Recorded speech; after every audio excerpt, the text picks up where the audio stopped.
আজকে পেঁপে দিয়ে ডিম দিয়ে আলু ভাজি করুন আর এই ডালের বড়া বানাম।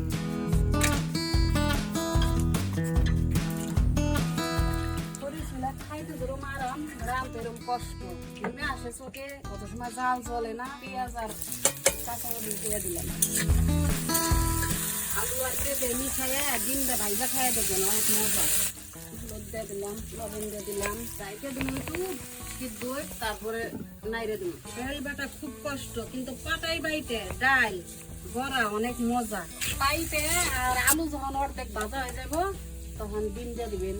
এটা কিন্তু আমার বাড়ির ডিম বড়ার ডাল মিশিন করা লাগে আধা ভাঙ্গার একটু বেশি আর কি ভাঙবে তাহলে বড়াটা মজা হইব আর মশমশা হইব। কাঁচামরিচ প্রথমে দিয়ে দিলাম পেঁয়াজ কুচি দিয়ে দিলাম আদা রসুন জিরা বাটা দিয়ে দিলাম লবণ পরিমাণ মতো দিয়ে দিলাম তারপরে হলুদের গুঁড়া দিতেই হবে মরিচের গুঁড়া একটু দিতে হবে অল্প কাঁচামরিচ যেটা দিয়েছে মরিচের গুঁড়া অল্প একটু দিলাম দিয়ে ভালো করে এইভাবে মাখাই নিবে। গ্রামের মানুষ এই পাটার মধ্যে বাইটে পাটার মধ্যে বড়া মাখায়। এই যে ভাজি দেখেন কত সুন্দর হয়েছে একবারে ভাজা বাবা করে ফেলা দিচ্ছি এখন খায় আনাবো কড়াই গরম করে নিচ্ছি